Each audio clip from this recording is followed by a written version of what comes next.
Hey, welcome back to my spiritual therapy. It's Miss Mocha, your spiritual therapist.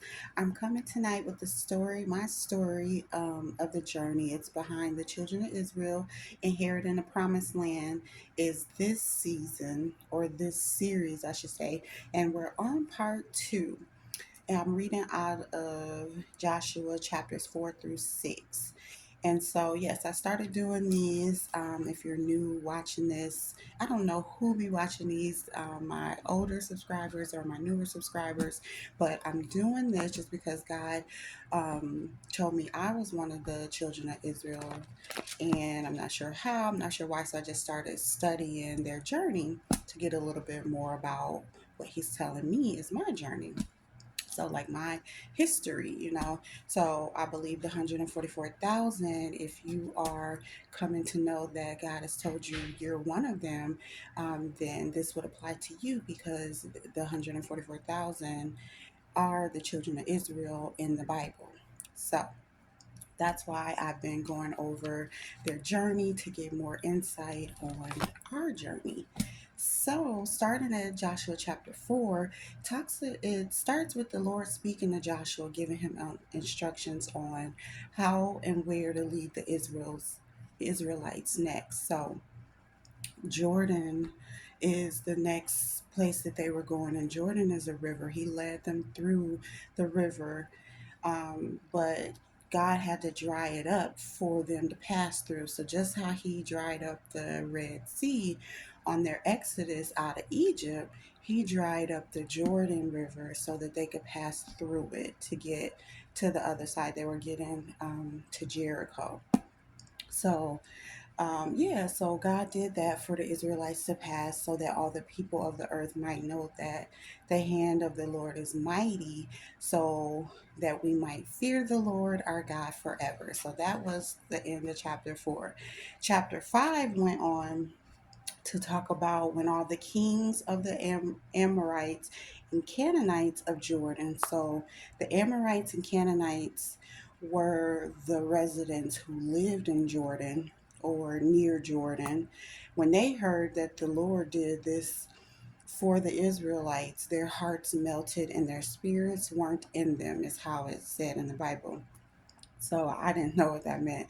So I looked through different versions, and it basically said that they were scared, in despair, or in fear, and no longer had the courage or spirit to face or fight the Israelites.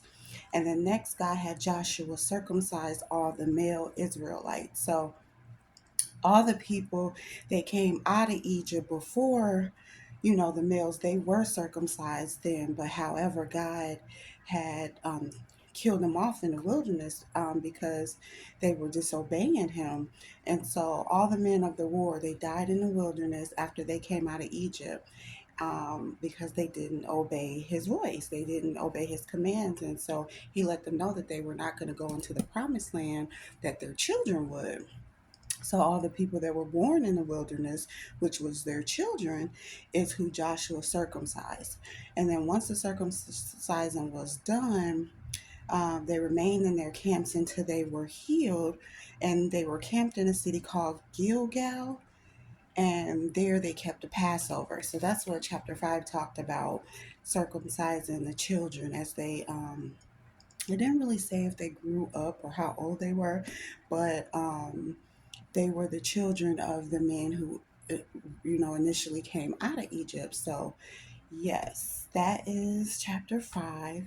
Chapter 6 was the Lord giving Joshua and the children of Israel the city of Jericho. The king, the mighty men, all of that. So basically, God was saying that the city was a curse, is what it said in the Bible. So I'm just using, or knowing that to mean cursed. The city was cursed. All the residents were cursed. Everything in the city was cursed, is what God was saying. And so He wanted the Israelites to go into Jericho, destroy it, burn it down. I thought they were taking it over to live there. No, they burnt that city down. Okay. And so they went in, and they went to get that harlot named Rahab or Rahab.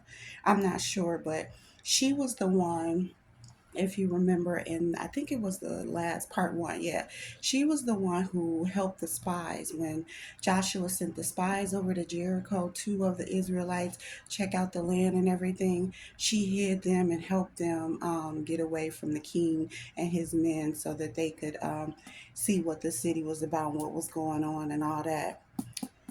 Peep the city out and make sure they could take it over.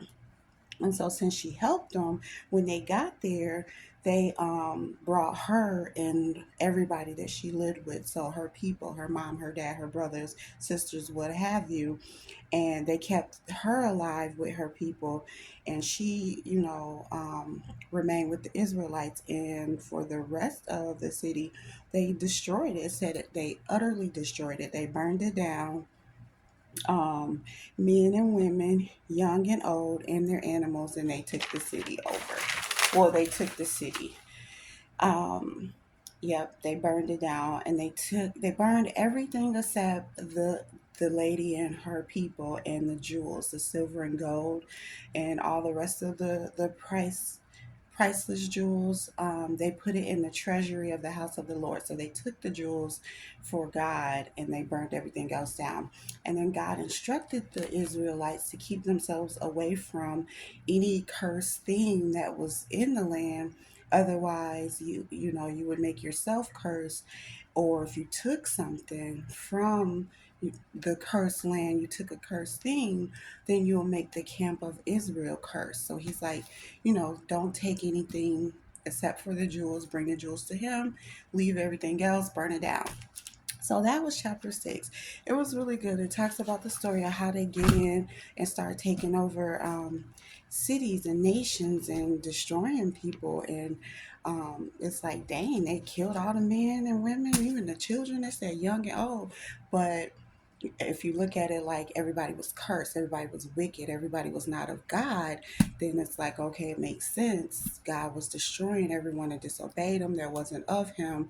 He was just killing them off. So he was telling the Israelites what to do and warning them to stay true to him so they wouldn't lose their lives. So that is part 2. And yeah, I'll be back soon with part 3. Thanks for listening.